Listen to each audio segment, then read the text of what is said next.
अर्थ आ billionaire wife episode 34। और क्या हुआ? मेरी फूलन देवी को फिर से फूल गई क्या? रूठना और मनाना। अब तक अन्वी ने अब तक बेबी को अनड्रेस कर दी थी। इस वक्त अपने हाथों से बाउल का पानी चेक कर रही थी, कहीं पानी ज़्यादा गर्म तो नहीं है। उसे जब लगता है कि पानी मीडियम में है तभी वो बेबी को नहलाती है। फिर बेबी को फीडिंग कराती है और उसे दवा पिलाती है। और इस वक्त भी वो बेबी से बातें किए जा रही थी।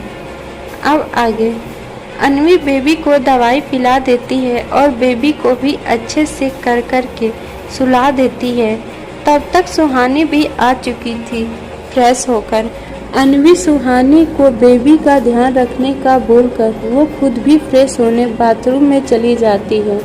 कुछ देर बाद जब अन्वी बाथरूम से बाहर आती है तो देखती है कि वहाँ पे गर्मा गर्म सूप रखा हुआ है, जिसे देखकर अन्वी सुहानी से पूछती है, सुहानी, यह गर्मा गर्म सूप तुमने बनाया है क्या?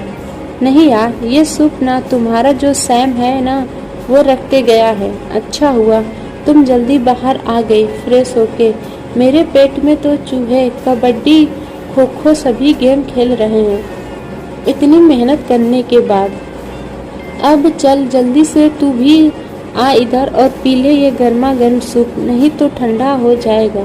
मुझसे अब और वेट नहीं किया जाएगा। अब थोड़ा भी वेट की ना तो बेहोश ही हो जाऊंगी भूख के मारे। सुहानी इतना अन्वी से बोलती है, फिर बच्चों जैसा सूप पे टूट पड़ती है जैसे महीनों से कुछ खाई ही ना हो। अन्वी को सुहानी की बच्चों जैसी बात सुनकर इतनी हंसी आ जाती है कि वो हंसते हुए उसके पास आके सोफे के दूसरे साइड बैठते हुए बोलती है, सुहानी, तू ना सच में अभी भी बच्चों जैसी ही बिहेव करती है जैसे प्राइमरी के बच्चे करते हैं। एक्सक्यूज मी, अब मैं कोई बच्ची नहीं रही, समझी? अब मैं बड़ी और समझदार हो गई हूँ। तुम भूल रही हो मैंने ही उस सुमित की पिटाई की थी, वो भी अकेले। इतना बोलकर सुहानी अपने बालों को बड़े ही अदा से साइड झटकती है। सुहानी की बात सुनकर अन्वी ठहाके मार के हंसती है और फिर हंसते हुए बोलती है, हाँ हाँ, वो भी याद है किस लिए तुमने उसकी पिटाई की थी। बेचारे ने गलती से तेरी टिफिन खा ली थी। इतना बोलकर अन्वी फिर से हंसने लगती है। सुहानी का मुंह बन जाता है और वो अपना मुंह फुलाते हुए ही बोलती है, हाँ तो वजह जो भी हो, लेकिन मैंने उसकी पिटाई तो की थी ना, उससे तुम्हारा भी तो फायदा हुआ था। मेरे से मार खाने के बाद उसके अंदर का रोमियो ही मर गया था और फिर दोबारा कभी तेरे पीछे नहीं आया। इसीलिए तुम्हें मुझे थैंक यू बोलना चाहिए। इतना बोलकर सुहानी फिर से अपना सूप जल्दी जल्दी पीने लगती है, अपना मुंह फुलाते हुए। अन्वी सुहानी को देखकर अपनी हंसी कंट्रोल करती है और उसे एक टाइट हग करते हुए बोलती है, ओह क्या हुआ? मेरी फूलन देवी को फिर से फूल गई क्या? लगता है अब तेरे उस हिडन मैन को बताना ही पड़ेगा इस बारे में। क्या ख्याल है तेरा? बता दूं उसे? क्योंकि अब मुझसे तो तू मुंह फुलाए बैठी है तो उसे ही बोल देती हूँ, वही तुझे मनाएगा। इतना बोलकर अन्वी सुहानी को उसी का फोन अपने हाथों में दिखाती है, जिसे देखकर सुहानी जल्दी से अपना सूप का बाउल नीचे रखती है और अन्वी के हाथों से अपने फोन को लेने की कोशिश करने लगती है। लेकिन हमारी अन्वी भी कहाँ कम थी, वो भी उसे फोन लेने नहीं दे रही थी।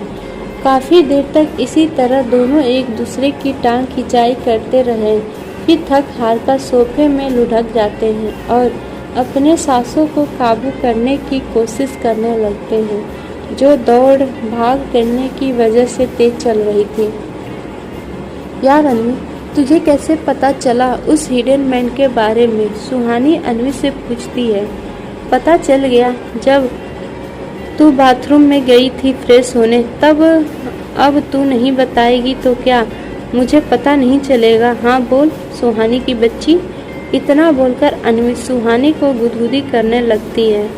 जिस पर सुहानी खिलखिलाकर हंसते हुए बोलती है, सॉरी, अब कभी भी कुछ नहीं छिपाऊंगी तुमसे। अब प्लीज़ गुदगुदी करना बंद करो। कुछ देर बाद दोनों मस्ती रोक कर खाते पीते हैं और फिर सोने चले जाते हैं बेड पर। क्योंकि बेड बहुत ही बड़ी थी तो वो तीनों आराम से आ जाते हैं। सुहानी एक साइड सोई हुई थी और दूसरी साइड अन्वी, बीच में बेबी सोया हुआ था जो अन्वी पे पूरा चिपक गया था। आगे जारी है। आज का सफ़र यहीं ख़त्म होता है। मिलते हैं नेक्स्ट एपिसोड में। एपिसोड 35। एकांश ने फोड़ा अन्वी के सर पे बम। अगली सुबह अन्वी और सुहानी दोनों घोड़े बेचकर सो रहे थे। वहीं हमारे छोटू राजकुमार जी उठ गए थे और अपनी मम्मा को घूरे जा रहे थे जो घोड़े बेचकर सो रही थी। इन दोनों को कुछ सीखना चाहिए बेबी से। इसने अच्छा तो बेबी ही है जो सुबह जल्दी उठ गया है, और जिन्हें उठाना चाहिए था वो तो घोड़े, हाथी, डायनासोर बेचकर सो रहे हैं। बेबी अन्वी से चिपक कर एक टक बस अन्वी के फेस को निहारे जा रहा था और अपने नन्हे नन्हे हाथों से अपनी कुंभकर्ण सोतुंगू मम्मा के फेस को टच किए जा रहा था। कभी गालों को टच करता तो कभी अन्वी के बालों के साथ खेलता, लेकिन मजाल है कि अन्वी अपनी नींदें खोल ले। करीब 1 घंटे बाद अन्वी की आंखें धीरे धीरे खुलती हैं, लेकिन जैसे ही वो अपनी आंखें खोलती है सबसे पहले उसकी नज़र बेबी पे जाती है जो शायद उसके बालों के साथ खेलते खेलते ही सो गया था। इस वक्त बेबी अन्वी से ऐसे चिपका हुआ था जैसे कोई बंदर का बच्चा अपनी मम्मा से चिपका होता है। ये देखकर अन्वी के फेस पे स्माइल आ जाती है। अन्वी अपने बेबी को हग कर लेती है और खुद से ही बोलती है, ओ माय मेरी बेबी, मेरी मॉर्निंग तो सच में गुड वाली मॉर्निंग हो गई आपको सुबह सुबह देखकर। इतना बोलकर अन्वी बेबी के सर पे एक किस कर लेती है और अपने बेबी को अपने सीने में लगाए वैसे ही लेटी रहती है। वहीं दूसरी तरफ कपूर इंडस्ट्री में एकांश अभी भी अपना वर्क ही कर रहा था। उसकी आंखें एकदम लाल थी जैसे वो रात भर ना सोया हो।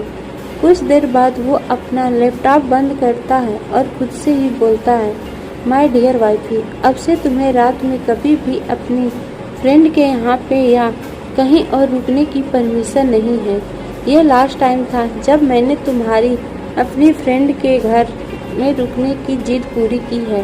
अब मैं कभी परमिशन नहीं देने वाला हूँ। इतना बोलकर एकांश एक गहरी सांस लेके अपने सीट से उठता है और रेस्ट रूम के बने बाथरूम में चला जाता है फ्रेश होने। कुछ देर बाद सावन लेके बाहर आता है। इस वक्त एकांश सिर्फ बाथरूम में था।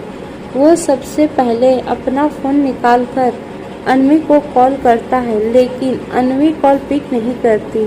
एकांश फिर से ट्राई करता है तो इस बार कॉल पिक हो जाता है।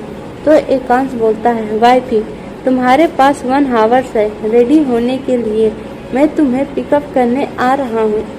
अपना एड्रेस मुझे सेंड कर दो। इतना बोलकर एकांश बिना सुने ही कॉल कट कर देता है, क्योंकि अगर वो कॉल कट नहीं करता तो फिर उसकी वाइफी अपनी मीठी मीठी बातों में उसे फंसा लेती और वहाँ रुकने का फिर से कोई बहाना बनाती। ये वो अच्छे से जानता था, इसीलिए उसने कॉल कट कर दिया। कॉल कट करने के बाद एकांश भी रेडी होने लगता है।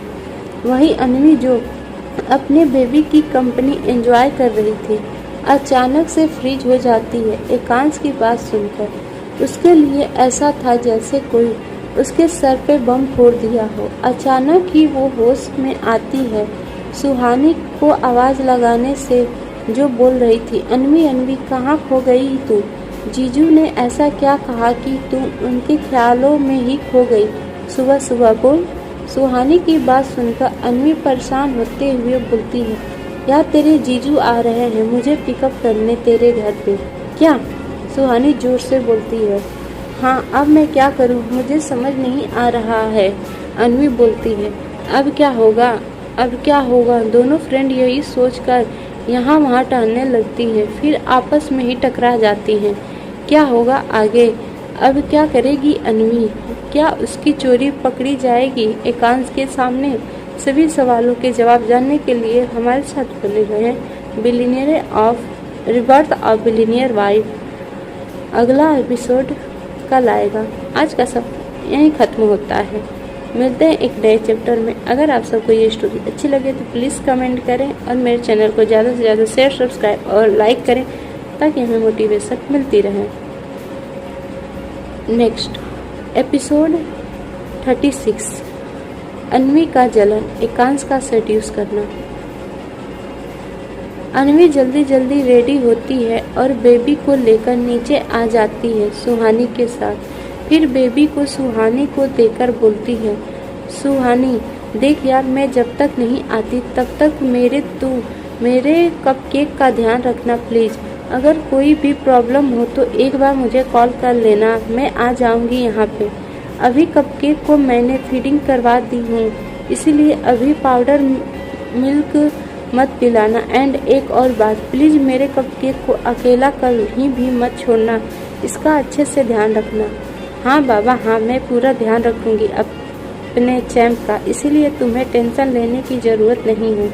अब तुम जाओ जल्दी, नहीं तो अगर जीजू तुझसे पहले घर पे पहुँच गए ना तो उन्हें ज़रूर शक हो जाएगा। सुहानी अभी बोल ही रही थी कि तभी बीच में ही सैम बोल पड़ा, ये कहाँ जाने की बात हो रही है? यहाँ पे कौन जा रहा है?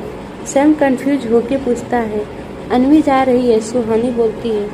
यस, लेकिन क्यों जा रही है? आप अभी तो आई हैं और जा भी रही हैं इतनी जल्दी। मुझे आपको बहुत सी ज़रूरी बातें बतानी हैं। सैम सुहानी की बात सुनकर अन्वी की तरफ देखकर अन्वी से बोलता है। सैम की बातें सुनकर अन्वी बोलती है, सैम अभी जाना ज़रूरी है, लेकिन बाद में मैं ज़रूर आऊँगी तुमसे मिलने। मुझे भी ज़रूरी बातें डिस्कशन करनी है, लेकिन अभी नहीं कर सकती। अभी के लिए तुम उस काम पे फोकस करो जो मैंने तुम्हें दिया है, और इस पूरे बंगले की सिक्योरिटी सिस्टम टाइट कर दो, कोई भी बाहर का अंदर ना आ पाए। अभी मैं चलती हूँ वरना प्रॉब्लम हो जाएगी। इतना बोलकर अन्वी कपकेक को अपने गोद में लेकर एक हग करती है, फिर उसके फेस में बहुत सारी किसेस करती है। अपने कपकेक को अपने से दूर करके अन्वी को अच्छा नहीं लगता है। उसे यहाँ पे छोड़कर जाते वक्त उसकी आंखों में आंसू आ जाते हैं, लेकिन अपने बच्चे के सेफ्टी के खातिर वो खुद के इमोशंस को कंट्रोल करती है और एक आखिरी बार अपने कपकेक को देखकर वहाँ से चली जाती है। आधे घंटे का सफ़र अन्वी लगभग 15 मिनट में पूरा करती है और सुहानी के फ्लैट के नीचे खड़ी हो जाती है और एकांश का वेट करने लगती है। कुछ ही मिनट में एकांश की कार भी वहाँ पे आ जाती है और जस्ट अन्वी के सामने रुकती है। फिर एकांश कार से बाहर निकलता है। इस वक्त अब उसने मास्क लगाए हुए था। वहीं आसपास में जो लोग थे वो सब भीड़ लगा कर उन्हें ही देखने लगते हैं। आसपास की खड़ी लड़कियां बस एकांश के अट्रैक्टिव बॉडी को एक टक ताड़े जा रही थी। जो कुछ लोग आपस में खुसुर फुसुर कर रहे थे। सुबह का वक्त था, बहुत ज़्यादा भीड़ तो नहीं, लेकिन काम भी नहीं थी। उस फ्लैट में रहने वाले लोग ही जो बाहर थे वही सब बस ताड़े जा रहे थे। वहीं अन्वी जब लड़कियों को एकांश को देखकर लाल टपकाते हुए देखती है तो उसका मानो दिमाग ही खराब हो जाता है। उससे उन लड़कियों पे बहुत ही ज़्यादा गुस्सा आता है। उसे ऐसा लग रहा था कि मानो वो जाके सीधे उन लड़कियों के मुंह ही नोच ले और उनके बालों को खींचकर बोले, जिसे तुम लोग देख रहे हो अगले बार से उनसे मत देखना, वो मेरा है, उसे देखने छूने का हक मेरा है, वह एक बच्चे का बाप है। लेकिन अन्वी चाहकर भी कुछ नहीं बोल सकती थी, वरना यहाँ पे लड़ाई जरूर हो जाता। फिर एकांश को उसे निकालना पड़ता इन सब से और इससे एकांश की आइडेंटिटी भी रिवील हो जाती। इससे उसके इमेज पे भी इफेक्ट पड़ता और इन सब से ज़्यादा एकांश को प्रॉब्लम भी फेस करना पड़ता। जो वो नहीं चाहते थे। अन्वी अपने गुस्से को कंट्रोल करने के लिए उन लड़कियों की तरफ से नज़र हटा लेती है और एकांश की तरफ देखती है जो उसी की तरफ आ रहा था। इस वक्त एकांश ने ऐसे कैजुअल 3 पीस सूट पहना हुआ था, ब्लैक कलर का, जिसमें एकांश बहुत ही ज़्यादा हॉट एंड हैंडसम लग रहा था। अन्वी जो कुछ भी एकांश में हो गई थी, अचानक ही उसे बहुत तेज गुस्सा आता है एकांश के ऊपर, क्योंकि एकांश ने अपने शर्ट के ऊपर का 2 बटन खुला छोड़ दिया था, जिससे उसकी ऊपर बॉडी हल्की हल्की रिवील हो रही थी और आसपास की लड़कियां उसे देख रही थी। इसीलिए अन्वी को एकांश के ऊपर गुस्सा आता है। वो जल्दी से एकांश की तरफ जाती है और एकांश को बोलने का मौका दिए बिना ही उचक के सीधे शर्ट के बटन लगाने लगती है। ऐसा नहीं था कि अन्वी लंबी नहीं थी, लेकिन एकांश के हाइट के सामने वो उससे छोटी ही दिखती थी। बटन्स लगाने के बाद अन्वी उन लड़कियों की तरफ देखती है जो अभी भी एकांश को ताड़े जा रही थी। ये देखकर अन्वी का मुंह बन जाता है और वो अपने रूड वॉइस में एकांश से बोलती है, मुझे घर जाना है, कार की डोर ओपन करो। इतना बोलकर अपना मुंह दूसरी तरफ कर लेती है, जैसे एकांश को अपनी नाराजगी जता रही हो कि उसकी लिटिल वाइफ उससे गुस्सा है, लेकिन किस बात पे वो उसे नहीं पता था। फिलहाल के लिए एकांश सभी के प्रेजेंस को इग्नोर कर देता है और अन्वी के ऑर्डर फॉलो करते हुए उसके साइड का डोर ओपन करता है ताकि अन्वी कार में बैठ सके। अन्वी भी अपना मुंह फुलाते हुए ही कार के अंदर बैठ जाती है। अन्वी के बैठने के बाद एकांश भी कार में बैठ जाता है और एक नज़र अन्वी को देखता है जो बस सामने देखे जा रही थी, जिसे देखकर एकांश अपना सर हिलाता है क्योंकि अब उसे अपनी लिटिल वाइफ को भी मनाना है। ये सोचकर एकांश फिर कार स्टार्ट कर देता है। पूरे रास्ते अन्वी मुंह फुलाए चुप ही थी। एकांश इससे बात करने की कोशिश कर रहा था, लेकिन मजाल है अन्वी अपना मुंह खोले, वो बस एकांश को इग्नोर कर रही थी। कुछ देर बाद उनकी कार बंगलों पे पहुंचती है। एकांश कार से बाहर निकलकर अन्वी के साइड आता है और डोर ओपन करके अन्वी को अपने गोद में उठा लेता है और अपने साथ बेडरूम में लेकर जाने लगता है। अन्वी बस अपने हाथ पैर ही चला रही थी नीचे उतरने के लिए, लेकिन एकांश के पकड़ के आगे वो कुछ भी नहीं कर पा रही थी। बेडरूम में पहुंचने के बाद एकांश डोर को लात मारकर बंद करता है और अन्वी को अपने साथ बेड में ले जाकर बोलता है, माय लिटिल एंग्री वाइफ, पहले मुझे पता तो होना चाहिए न कि तुम मुझसे गुस्सा क्यों हो। तुम पहले बताओगी तभी तो मुझे मेरी गलती पता चलेगी। एकांश की बात सुनकर अन्वी मुंह फुलाए हुए ही बोलती है, मेरे पास शरीर बनाने की ज़रूरत नहीं है, जैसे आपको पता ही ना हो कि आपने किया क्या है। मेरे पास शरीर बनने की ज़रूरत नहीं, सॉरी, जानबूझकर मुझे नहीं पता मैंने क्या किया कह रहे हैं। पहले तुम बताओगी तो ना मुझे मेरी गलती पता चलेगी और तभी ना मैं तुम्हें मना पाऊंगा। एकांश अन्वी से बोलता है, जिस पर अन्वी गुस्से से अपने दांत पीसकर बोलती है, आपको आने की क्या ज़रूरत थी? वहाँ पे मैं खुद आ सकती थी ना, लेकिन नहीं, आप आए तो आए, साथ में अपने शर्ट के बटन भी नहीं लगाए। लगाते भी क्यों? आपको तो अपनी बॉडी सबको दिखाकर सेड्यूस करना था ताकि वो लड़कियां आपको देखकर अपना लाल टपका सके। अन्वी को फिर से वो सीन याद आता है कि कैसे वहाँ की लड़कियां एकांश को लाल टपकाते हुए ताड़े जा रही थी, जिसे याद करके अन्वी को बहुत ही ज़्यादा गुस्सा आता है और वो गुस्से में अपने हाथों की मुट्ठियाँ बना लेती है। वहीं एकांश को सभी नजरें माजरा समझ आ जाता है कि उसकी क्यूट सी लिटिल वाइफ अभी एंग्री बर्ड क्यों बनी हुई है, जिसे समझने के बाद एकांश के फेस में थोड़ी एक बड़ी सी स्माइल आ जाती है और वो मन में ही सोचता है, मेरी लिटिल वाइफ को जलन भी होती है मुझे लेकर, वो भी इतना खतरनाक, मुझे पता नहीं था, लेकिन अभी अपनी जान को मनाना होगा। वो सोच ही रहा था कि उसके सर पर एक तकिया पड़ता है, जिससे वो होश में आता है और सामने देखता है जहाँ पे अन्वी उसे एक गुस्से में घूर रही थी, जिसे देखकर एकांश के फेस में एक नोटी स्माइल आ जाती है और वो अपना कोट निकालकर साइड फेंक देता है और अपने शर्ट के बटन खोलते हुए बोलता है, जान, तुमने सही कहा था, मुझे सेड्यूस करना था, लेकिन दूसरों को नहीं, तुम्हें।